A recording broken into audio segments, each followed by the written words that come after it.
Voilà, on va donc essayer de montrer comment les médecins montpelliérains ont fait avancer notre discipline qu'est l'anesthésie-réanimation et comment on a participé à mettre en avant un certain nombre d'actes fondateurs dans cette spécialité qui existe encore aujourd'hui et qui aujourd'hui continue à animer nos envies, nos besoins et ce que l'on...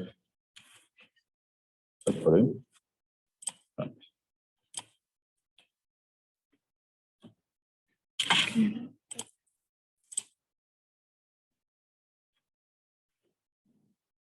La postérité, ça sera que pour toi. C'est ça, pas de problème.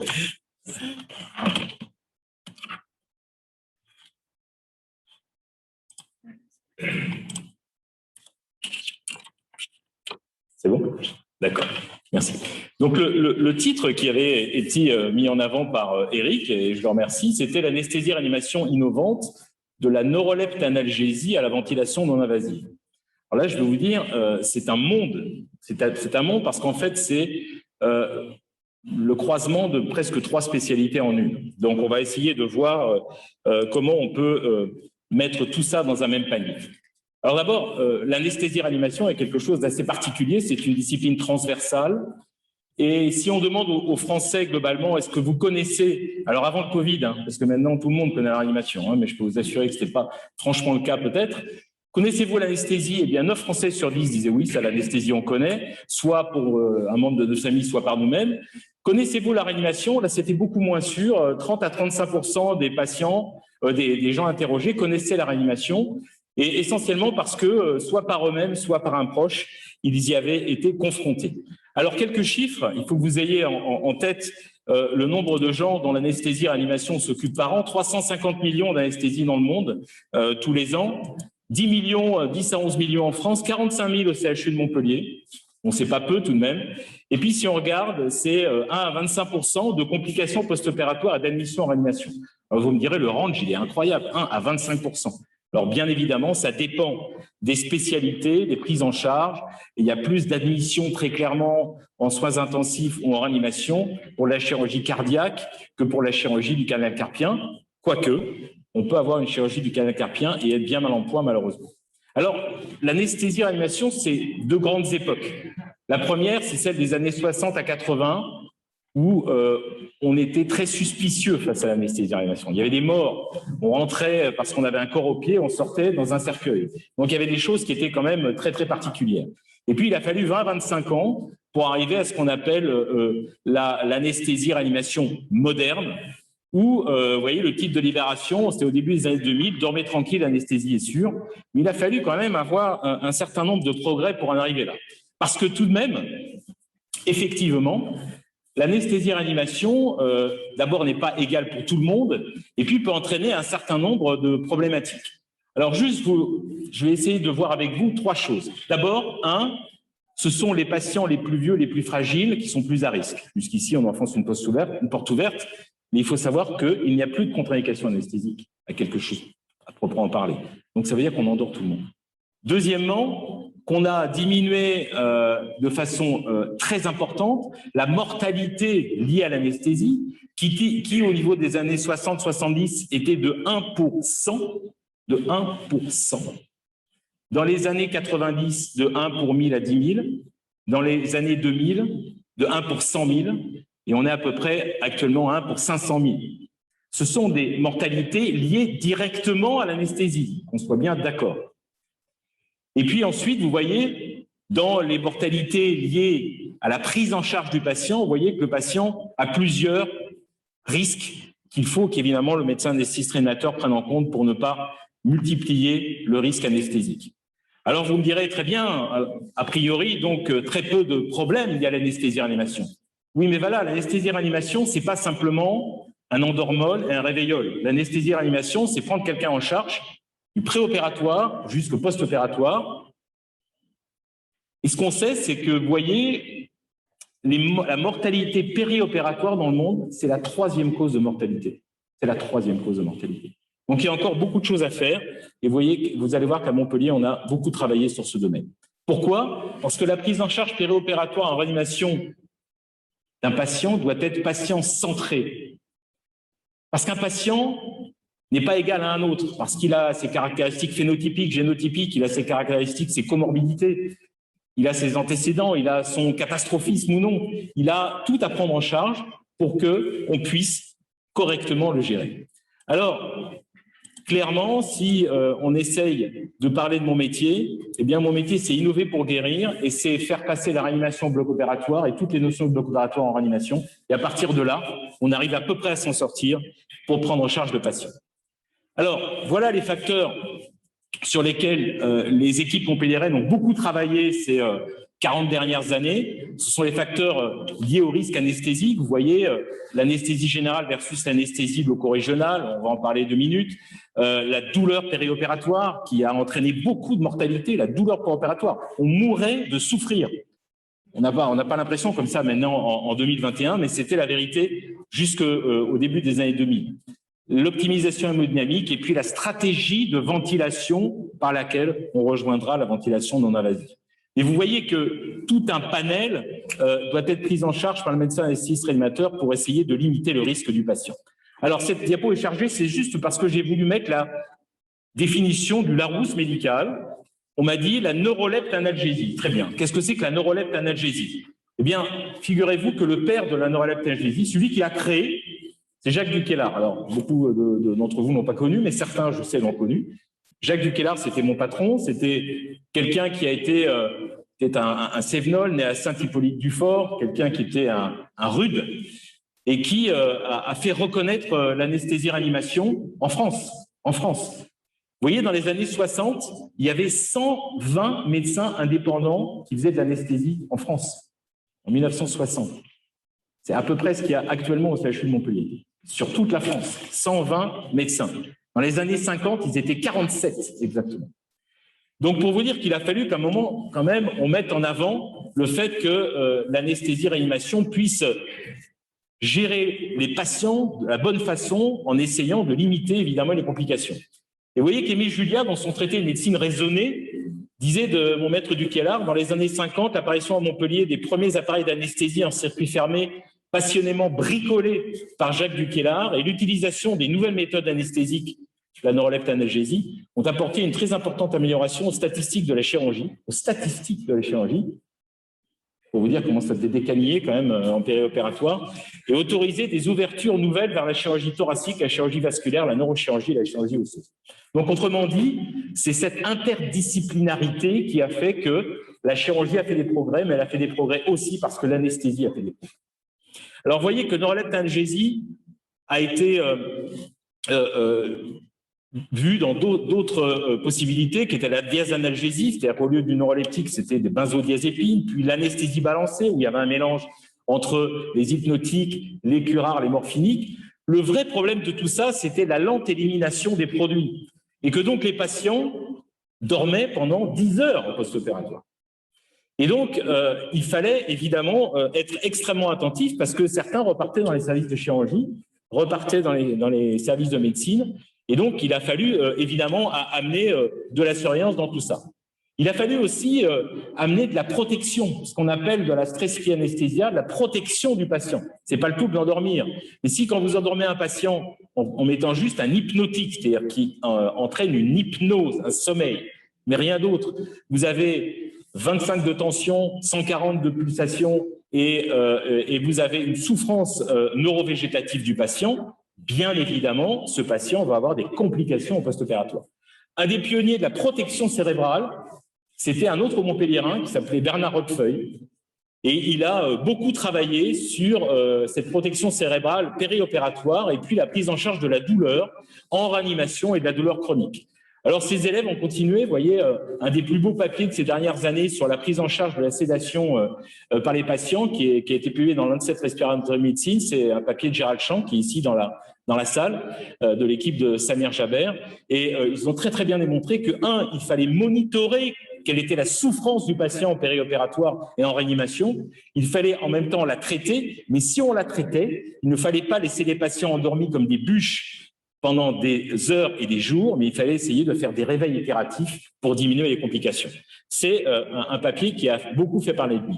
Le deuxième papier encore de l'équipe de Samir Jaber, c'était lorsqu'on prend en charge des patients dans le périopératoire, eh bien, ils vont faire des hypotensions. Donc, il faut les remplir. On va essayer d'amener du volume. Les chirurgiens connaissent bien ça lorsqu'ils vous disent « il saigne, rempli ». Vous savez, c'est le dialogue singulier qu'il y a d'un côté à l'autre du champ opératoire. Eh bien, on essaye de travailler et de voir quelles sont les meilleures possibilités. Eh bien, ce papier nous a montré que lorsqu'on remplit avec une vision qui est associée à la possibilité d'utiliser des vasopresseurs, c'est-à-dire on utilise le fait qu'on va un petit peu diminuer la vasoplégie, c'est-à-dire les vaisseaux qui sont très larges pour accueillir l'hypovolémie du patient, eh bien lorsqu'on fait ça, on améliore la prise en charge du patient. Et donc, il faut être mixte, il faut être physiologique dans son approche. Et encore une fois, c'est l'équipe montpelliéraine qui a montré ça. Et c'est un papier actuellement qui est ce qu'on appelle un game changer, c'est-à-dire qui est en train de changer complètement notre prise en charge périopératoire dans le monde entier, dans les blocs opératoires. Alors, ce changement de paradigme, pourquoi on l'a fait? Eh bien, on s'est rendu compte que d'abord, lorsqu'on mourait, enfin pas nous, les patients, ils mouraient parce qu'ils pouvaient mourir en périopératoire, mais ils mouraient aussi en préopératoire par manque de préparation, notamment par anémie, par exemple, carence martiale, 30% de carence martiale, 28% d'anémie chez les patients qui sont opérés, 5% de la mortalité expliquée par ça. Et puis, il y avait des facteurs post-opératoires. Et donc, nous avons, dans le service, beaucoup travaillé sur ces facteurs. Nous avons préparé les patients, nous avons diminué les complications, la mortalité, optimisé la rééducation. Nous avons diminué le risque de la douleur post-opératoire et la chronicisation douloureuse. Nous avons été parmi les pionniers à créer les services de surveillance continue. Nous avons créé aussi dans les organisations un réseau d'organisation de la prise en charge globale des patients traumatisés pour que ces patients, lorsqu'ils vont être pris en charge dans les salles d'intervention, ils soient déjà pris en charge par des équipes qui ont l'habitude, avec des plateaux techniques excessivement bien organisés. Voilà pourquoi on a essayé d'avancer dans ces domaines. Et puis, ce n'est pas nous qui l'écrivons, c'est le Figaro, il y a eu le boom des anesthésies légères. Alors ça, on a adoré ce titre-là quand c'est sorti. Mesdames et messieurs, il n'y a pas de petite anesthésie. Ça, il faut que vous le sachiez. Pour vous donner un ordre d'idée, par exemple, quand on discute avec certains collègues, ils disent bah, « fais-lui une petite rachie ». Il faut savoir que la rachis-anesthésie, vous savez, c'est une piqûre qu'on fait dans le dos où on met des anesthésiques locaux dans le liquide céphalorachidien et qui anesthésie les deux jambes du patient. C'est le plus gros serial killer chez les petites mamettes et les petits papettes très fragiles et à qui on aurait tendance à faire ça. Parce qu'on ne veut pas les endormir de façon générale. Mais les répercussions hémodynamiques de la rachis-anesthésie sont très importantes. Et donc ça, c'est des choses qu'il faut avoir en tête. Donc il a fallu d'abord voir quelles étaient les meilleures anesthésies régionales qu'on pouvait utiliser après le boom de toutes les techniques d'anesthésie générale. Et là, 2 personnes ont beaucoup travaillé sur la typologie des anesthésies régionales. Françoise Datis, Jean-Jacques Elledger. Ces 2 personnes-là ont développé le concept d'anesthésie régionale.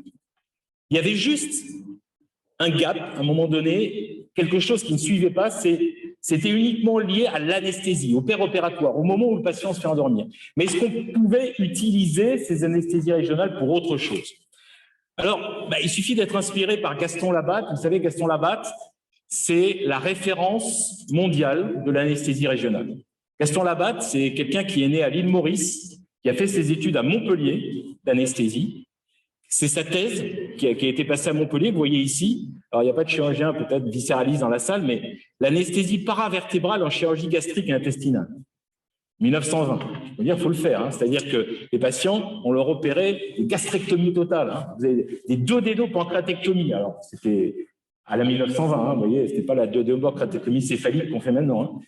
Et ça, il le faisait sous anesthésie paravertébrale. C'est-à-dire qu'il injectait de la cocaïne sur les racines lombaires et thoraciques des patients et il endormait donc ces racines thoracolombaires pour ne pas mettre le chirurgien de travailler parce qu'il estimait que les patients qui étaient opérés étaient trop fragiles pour avoir une anesthésie à l'éther comme on avait avant. Donc, c'est intéressant et il faut savoir que le Grand Prix américain de l'anesthésie régionale s'appelle la Gaston de Labatt Lecture et c'est véritablement quelqu'un qui a été reconnu, d'autant plus qu'il est parti à la Mayo Clinic à New York et après est parti à Rochester et il a été le référent à la Mayo Clinic. Alors, bien sûr, quels ont été dans ce domaine les papiers qui ont changé la donne? Eh bien, c'est les papiers qu'on a écrits, vous voyez, un en 98 ou en 99 et un en 2005. Vous voyez, celui de 98 a été repris, cité dans la littérature qui est indexée PubMed, hein, je ne parle pas des open source, 1322 fois. C'est-à-dire c'est le papier qui a le plus marqué la littérature anesthésique sur le plan de l'utilisation de la loco-régionale, pas seulement pour l'anesthésie, mais également pour l'analgésie et pour permettre d'optimiser la rééducation. Et on en arrive aujourd'hui à des choses comme ça, où vous voyez une dame ici qui marche l'après-midi de sa chirurgie, et ici un patient qui a une chirurgie du genou en ambulatoire, et c'est le lendemain matin. Et ça marche, et ils ont leur pompe, et ils ont les anesthésiques locaux au niveau de leur nerf fémoral ou du canal des adducteurs, peu importe, on n'est pas là pour parler des techniques.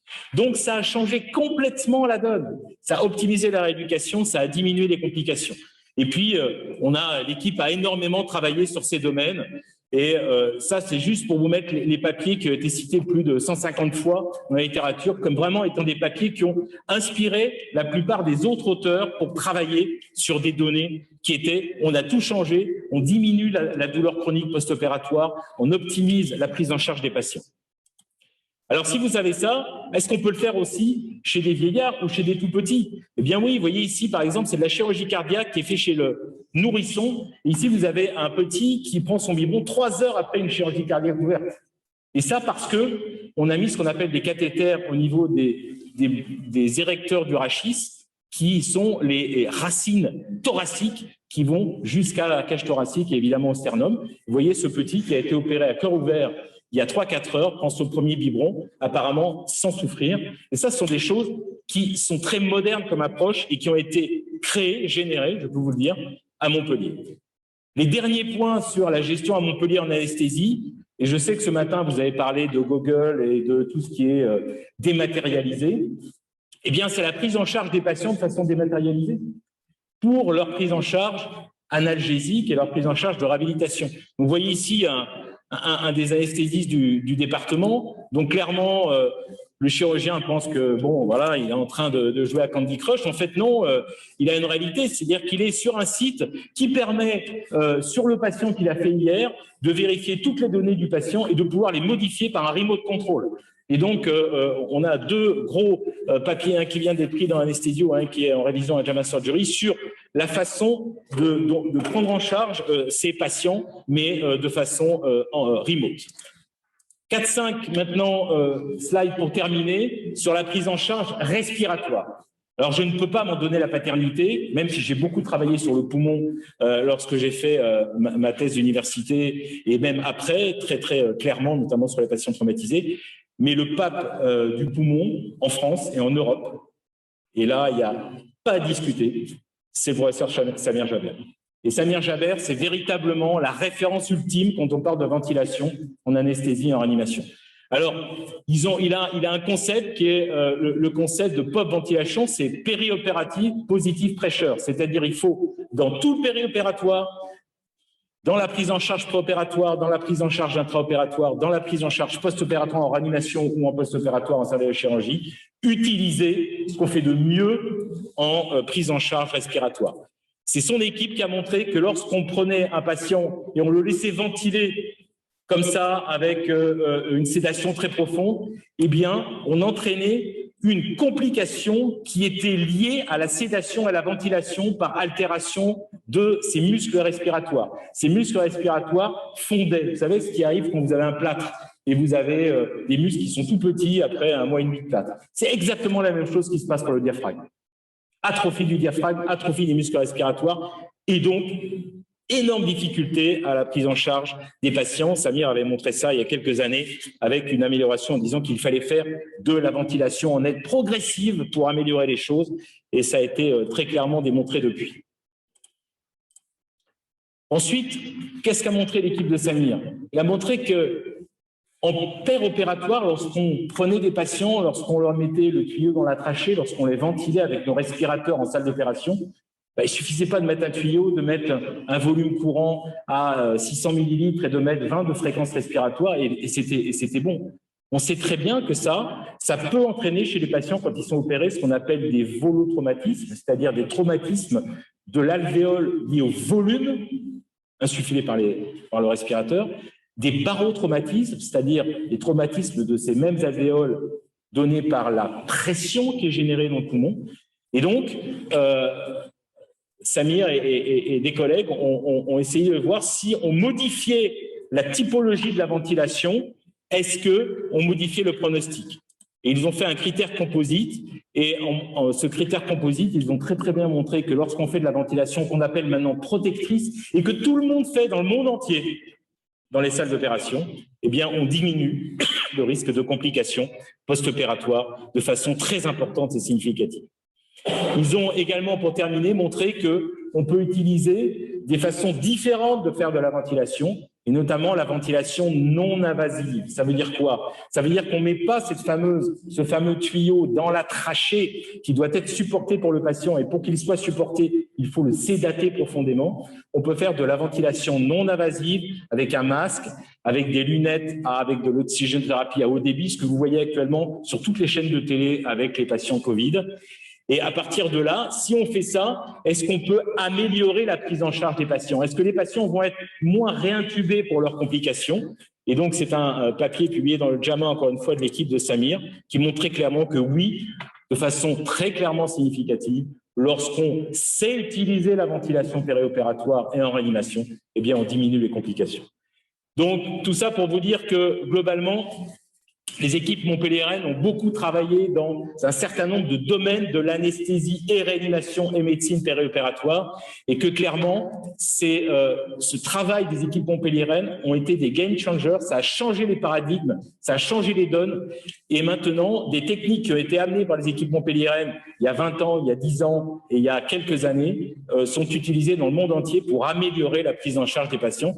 Donc, comme disait le philosophe Peter Drucker, « The best way to predict the future is to create it ». Donc, la meilleure façon de prédire le futur est de le créer bien avant. Et je pense que sur ces domaines-là, en tout cas, les médecins montpelliérains ont fait le job. Je vous remercie.